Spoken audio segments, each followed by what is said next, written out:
Antes que histérica e histórica, es una nueva columna que intenta reflexionar de manera coral y con los sonidos de la radio el transitar escénico musical de las feminidades. ¿Quién va a detenerte? ¿La muerte, la edad o la idea? ¿Quién va a detenerte? ¿Quién va a detenerte? ¿La muerte, la edad o la idea?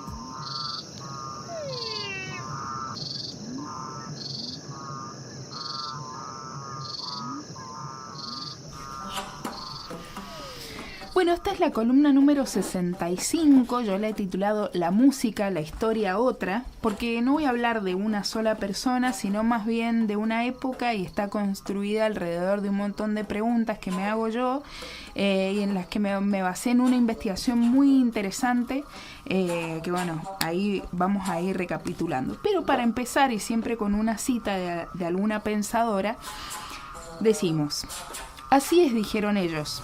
Lo que sos es una mujer, posiblemente no del todo humana, ciertamente imperfecta. Ahora, cállate mientras seguimos la historia del ascenso del hombre, del héroe. Adelante, digo yo, vagando hacia la vena salvaje. Ustedes sigan contando cómo el mamut cayó sobre Bob, y cómo Caín cayó sobre Abel, y cómo la bomba cayó sobre Nagasaki, y cómo la gelatina ardiente cayó sobre los aldeanos, y cómo los misiles cayeron sobre el imperio del mal, y todos los demás pasos de la ascensión del hombre. Esto lo dice Ursula K. Le Guin en La teoría de la bolsa de la ficción. En tiempos de dispersión me esfuerzo por enfocar la mirada, volver a los lugares y detalles que traen el recuerdo. La memoria es un ejercicio, dicen, en tiempos de amnesia autoinfligida por un presente urgente y caótico donde recordar se vuelve un lujo. Así que aprovecho los pequeños momentos, las gracias de otro tiempo, esas cotidianidades insospechadas, como remover la tierra a las macetas, pelar verduras y canturrear en la cocina, escuchar los pájaros, sentir el sol en la cara, reír en complicidad. Me acercan al lugar cálido, me fortalece, me abraza, me hacen pensar que todo puede ser mejor, que todo tiene que ser mejor. En medio de la tormenta del día a día me dispongo y lo intento. Presto atención, una charla, una imagen, esa melodía inesperada que te obliga a descubrir origen y autorías.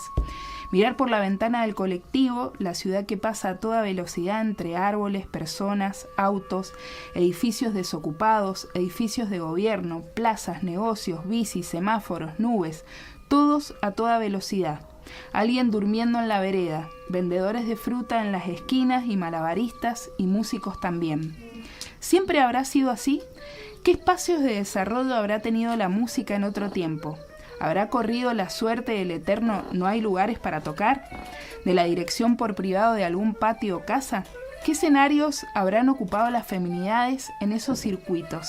¿Habrá existido el tan mentado circuito alguna vez en Mendoza?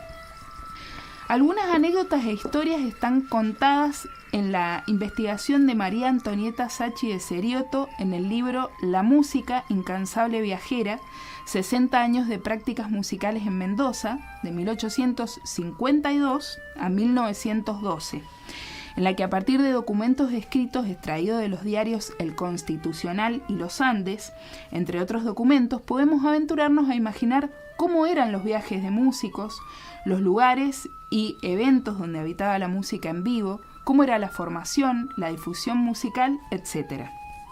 El circuito musical, entendido como una red de espacios, eventos y actividades artísticos musicales, las instituciones de formación musical y la difusión de dichas actividades, lugares donde se tocaba y qué características tenían los y las músicas que conformaban el circuito. Personas músicas aficionadas y profesionales, o también llamados músicos viajeros, que venían de paso a la provincia y que compartían conciertos y eventos. En este cruce fueron un vector de formación y de conocimiento de obras y arreglos musicales, así como también portadores de los estilos y géneros de moda en Europa.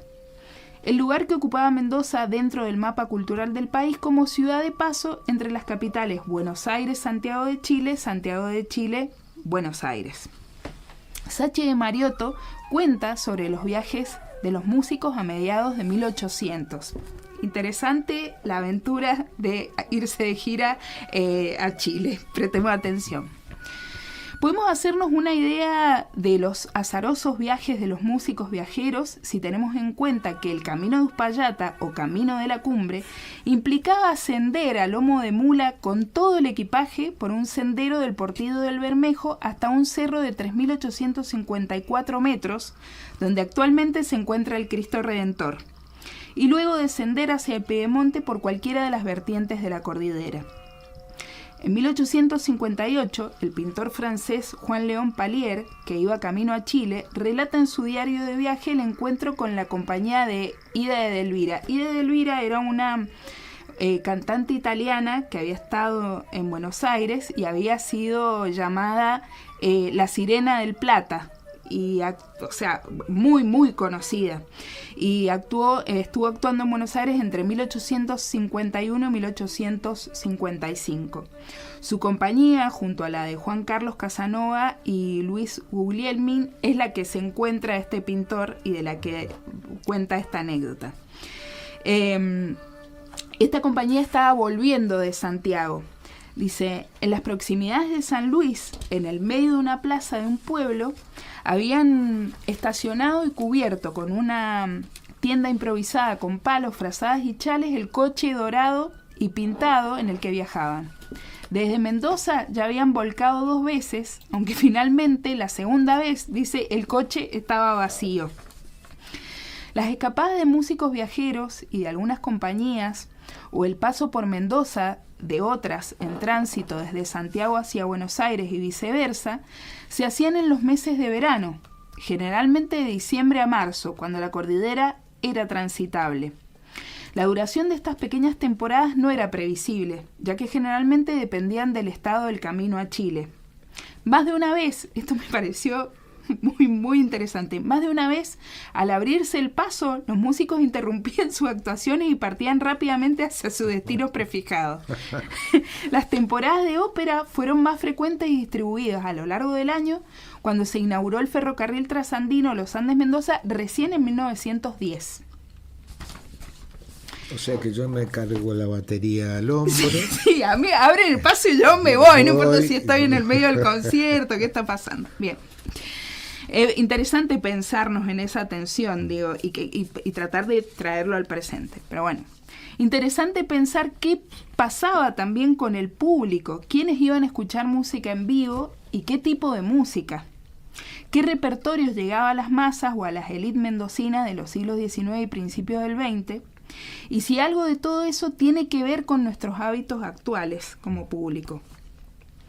En este libro, Sachi de Serioto va pormenorizando y detallando cuáles eran los lugares, qué tipos de reuniones y las modalidades para escuchar música en aquella Mendoza.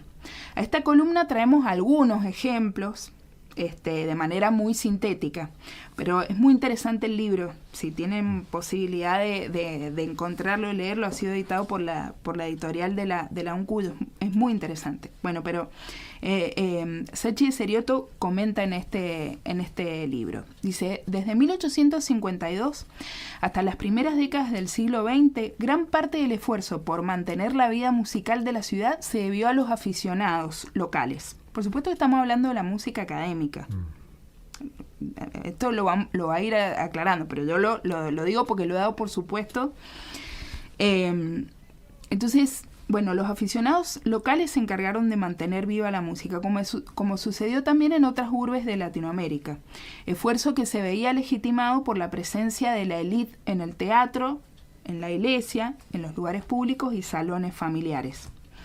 El Club de Artesanos, los centros obreros y las sociedades recreativas de las colectividades de la inmigración fueron otras asociaciones en las que se cultivó con intensidad la música. Más tarde, cuando se consolida económicamente una clase media emergente, la modesta sala de la casa de la pequeña burguesía será otro ámbito de prácticas musicales de aficionados, posibles gracias a la existencia de partituras editadas en Europa y acá en América. Tanto profesionales como aficionados de la élite realizaban sus prácticas interpretativas públicas de manera conjunta. La tertulia era sinónimo de reunión social, casamientos, bautizos, fiestas patrias y para homenajear a alguna personalidad, celebraciones religiosas. en casas de familia con estricta invitación a conocidos y amistades, semejantes al salón ilustrado. Luego, este tipo de reunión se hicieron de forma semipública en espacios más grandes como clubes y sociedades, manteniendo el mismo esquema de invitación. Muchas fueron totalmente públicas y por suscripción. ¿Esto qué quería decir? Que cada participante colaboraba adquiriendo una entrada con anticipación para asegurar la realización del concierto y el pago de la orquesta, indispensable para el baile final. Otra modalidad de reunión social era lo que se llamaba malón. Esto yo nunca lo había escuchado, así con esta denominación, pero me pareció muy interesante porque encontré algunas cuestiones que tienen que ver con la actualidad. El malón, ¿qué era? Eran amigos y conocidos llegaban a una casa con mínimo preaviso.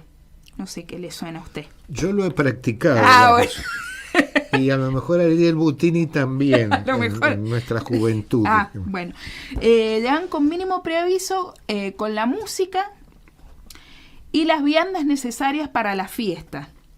Para animar la fiesta, primero se contó con músicos en vivo, por supuesto, y luego, con el pasar del tiempo y el advenimiento de la tecnología, con autopianos, pianos y órganos de cilindro, y cuando el fonógrafo y el gramófono se popularizaron, se dejaron de realizar las ejecuciones en vivo de la música. Después vino el wincofón. Claro, después estamos hablando, esto llega hasta 1912. Claro. Pero a mí también me sonó, ¿sabe a qué? A cuando los cuyanos se van de serenata. También eso era una práctica. Es una práctica que se mantiene, hasta en la actualidad se mantiene. Sí. Bueno, ligado a la formación de profesionales y aficionados estaba la práctica de la exposición pública de sus progresos en audiciones de distinta índole, repetidamente anunciada y celebrada por los diarios locales. O sea, estas audiciones, que eran prácticas entre aficionados y profesionales, se hacían públicas y los diarios le daban mucha importancia. Las audiciones con otras situaciones donde se podía ir a ver o escuchar música en vivo eran las audiciones con fines de beneficencia. Estos conciertos eran ejecutados generalmente por aficionados. Otra modalidad de concierto eran aquellos organizados a beneficio o de gracia con el objetivo de premiar de algún modo a los músicos de la ciudad. Los programas de estos, destinados a lograr mayor recaudación, se dirigían a un público más heterogéneo y de gustos más populares. Claro. En los conciertos con fines solidarios había mayor lucimiento de intérpretes aficionados, mujeres o varones, pero para las mujeres era el mejor lugar para exhibir sus cualidades musicales al no ser pasibles de críticas morales, dada la finalidad caritativa del beneficio. Además de mantener el rol que les tenía asignado tradicionalmente la sociedad como dueñas de casa, anfitrionas y madres. Se observa así la tendencia de las mujeres a participar de la vida de la ciudad, no solo con la exhibición de sus cualidades artísticas, proporcionando diversión honesta, no cualquier cosa, y calificada, honesta y calificada, sino también favoreciendo el propio crecimiento personal en tareas administrativas y organizativas de beneficencia y solidaridad. O sea, había ahí como una posibilidad de, decir, yo como parte de esta sociedad, no me voy a dedicar solamente a las tareas. Es que era como una grieta por donde pasaba poder hacer otras cosas, poder realizarse personalmente. Si era a beneficio, estaba permitido que las mujeres fueran y tocaran. Y estaba mejor visto. Claro. Hay que decir que es muy interesante de este libro y el relevamiento que se hace, porque si bien acá yo he tomado algunos ejemplos, es muy cuidado la cronología que toma, y es muy interesante también la fuente, porque estamos hablando de épocas donde no había música grabada. Claro. El boom editorial vino un poco después o ahí simultáneamente. Entonces el documento en el que se basa esta investigadora es todas las publicaciones que salían en el diario de todos estos conciertos, y por supuesto que había un gran desarrollo, o había una preocupación porque hubiera un gran desarrollo de géneros, no solamente que tenía que ver con la música, sino que esto estaba pegado a la danza, claro, al teatro. Entonces, bueno, todo el desarrollo de la ópera, lo vamos a ir viendo con algunos personajes que menciona la investigación. Bueno, esta investigación es muy importante también porque indaga y toma en cuenta el rol de las feminidades en esa Mendoza, por donde también hicimos circular la música, y se encarga de nombrar a varias mujeres que estuvieron activas en ese tiempo. Estas mujeres que aparecen en el libro, hay varias más, lo cual creo que un poco devela un posicionamiento interesante de la autora. Ya el hecho de nombrarlas es darle existencia, y es interesante saber que estuvieron tan activas a la par de varones claro, y incluso siendo parte de modelos asociativos de músicos, donde se generaron instituciones para estudiar música. Si bien eran instituciones privadas, sobre todo conservatorio, el formato de conservatorio privado, porque la educación pública recién aparece en la universidad en 1940, y acá estamos hablando en estos 60 años, de 1850 y pico a 1912. Es interesante ver también del libro la participación de las feminidades como formadoras también, como formadoras de las infancias, mucha importancia de los coros. Evidentemente es una tradición muy fuerte en Mendoza. La actividad coral. Sí. Las mujeres al piano y en el canto, como dentro, por supuesto, estamos hablando de la música académica, cuando la investigadora habla de la formación y de la música, está muy preocupada por la música académica o por la ópera. O sea, entonces siempre se refiere a ese tipo de formación. ¿Qué pasaba con la música popular? Es mucho más difícil saber, porque no salía en los diarios, claro, no hay documentos. Va a haber que recurrir a otras herramientas de la historia. Entonces, bueno, es muy interesante, y volvíamos a esta lista. Hay muchas otras mujeres o feminidades nombradas en el libro. Yo voy a traer algunas, y algunas ya las hemos traído, de las cuales hemos podido profundizar. Y no todas de esta pequeñita lista han sido nacidas aquí en Mendoza, sino que eran parte de estos músicos viajeros. Pensemos, 1850, mediados de 1800, este personaje cruzando con su compañía a Chile, subiendo 3.000... A lomo de mula. Lomo de mula. Llevando los instrumentos, la escenografía.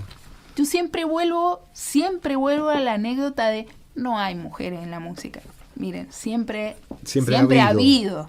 Aún en las épocas, claro, donde era mucho más limitado todo, claro, incluso en los géneros más elitistas, digamos. Bien.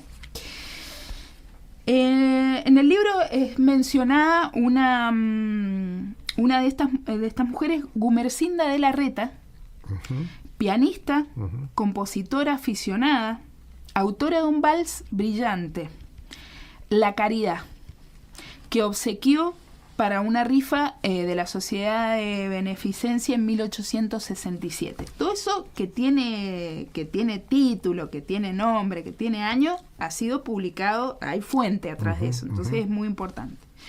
Otra mencionada es Constanza Mancini.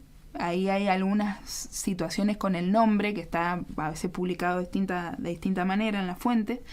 Era una soprano italiana, que llegó a Chile alrededor de 1864 y que en 1868 la encontramos en Mendoza, donde permaneció un tiempo aquí en la provincia. Incluso, dice, parece que fue propietaria de una finca en Palmira. Ajá. O sea que debe haber tenido intenciones de hacer pie De acá. afincarse, claro. Participó de conciertos junto a aficionados, porque recordemos esto de que mucho de la formación de los aficionados tenía que ver con este encuentro de músicos profesionales, claro, de otros lugares. Bueno, como con este tipo de conciertos a beneficio en este caso, de los damnificados del terremoto de Arequipa en 1868, accediendo amablemente a los pedidos de personas distinguidas de la ciudad de Mendoza. Y junto a María Sieb, que era una cantante brasileña, compartieron otro concierto también a beneficio, pero en este caso de los heridos franceses de la guerra franco-prusiana en 1870. Todo acá en Mendoza.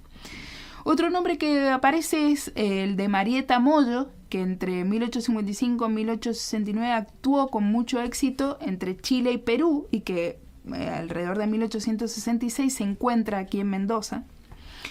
Y otra de las mencionadas, que por otra parte de la cual hicimos una columna completa, es Carmen Ponce de Videla, ejecutante del piano, aficionada y animadora de la vida musical mendocina, que como les digo, le dedicamos una columna completa, es la columna número 49, por si les interesa ir a escucharla. Bueno, como les decía al principio, esto es tomar algún anecdotario que está en este interesantísimo libro, en esta investigación que se llama La música incansable viajera, 60 años de prácticas musicales en Mendoza, de 1852 a 1912. Está a cargo de María Antonieta Sachi de Serioto y fue editada por Ediunk, la editorial de la Universidad Nacional de Cuyo, de la Universidad Pública, de la Universidad Gratuita. Hasta acá los extractos del libro, sí. Hay un mensaje. Ah, qué interesante. Un oyente, Hugo Asensio, dice: tremendos testimonios de los viajes de los músicos en estos lares. Adoro estos testimonios, los refugios que se encuentran en pie aún en camino a Chile, Casuchas del Rey, deben guardar algunas notas, dice. Uh-huh. Como siempre, espero con gusto puente y estribillos. Bueno, muchas gracias. Muchas gracias. Sí, esa anécdota del viaje a Chile me parece muy interesante también pensar que yo creo que de alguna manera seguimos siendo una ciudad de paso, seguimos viviendo entre la tensión del centro y la periferia, y hay muchas cosas por seguir descubriendo en esta pequeña historia que es la historia de la música, la historia de las músicas en la música o de las feminidades en la música y del circuito, porque hay cosas que creo que siguen funcionando como en 1850. Bien, yo quería cerrar esta columna diciendo que a la luz de todo lo encontrado en esta investigación, que traemos de manera sintética y respetuosa, por supuesto, creo que siempre nos perdemos de algo, de muchas. Detrás de cada nombre publicado en la prensa de aquel momento, cuántos nombres y cuántas músicas de la subalternidad negra, criolla, originaria, pobre, nos estamos perdiendo. Cuántas composiciones, cuántas autoras que no quedaron registradas en el papel siguen en el olvido. De lo que no será encontrado, pero que tenemos certeza existió. Quizás esas melodías conformen el barro del que está hecho este presente. Quizás ese sea el ejercicio. Detrás de cada nombre, de cada voz, de cada melodía, hay muchas más de las que hay que dar cuenta. Entonces, bueno, eso es un poquito el granito de arena que siempre intentamos traer desde acá. Para realizar la columna nos basamos, como bien dijimos, en la investigación, este libro que se llama La música incansable viajera, 60 años de prácticas musicales en Mendoza, de 1852 a 1912, que es de María Antonieta Sachi de Serioto. Escuchamos de cortina Serenata Nocturna para flauta y ranas, de Beatriz Plana. Y vamos a cerrar escuchando una canción de un disco de Lilén Graciosi. Vamos a escuchar la canción Bajo.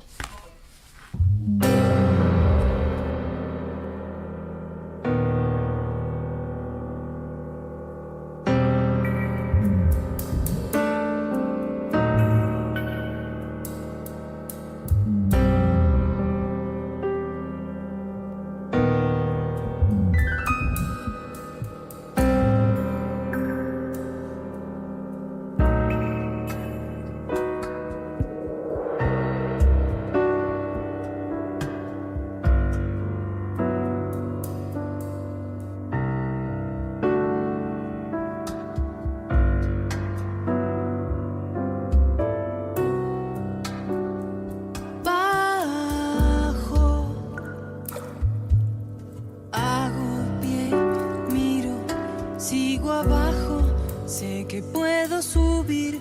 Abajo,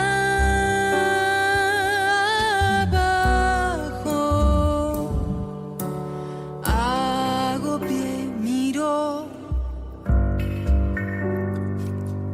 me sumerjo, nado a buscar una parte de mí.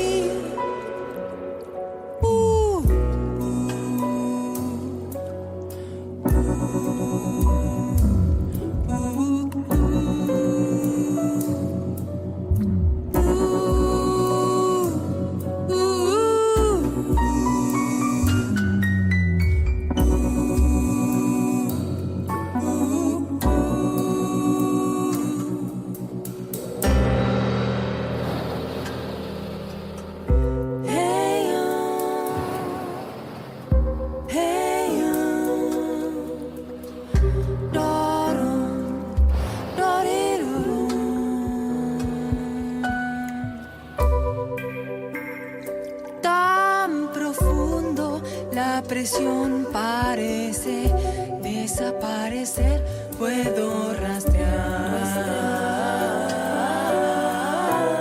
partes de mí que oculté sin querer por ahí.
Ba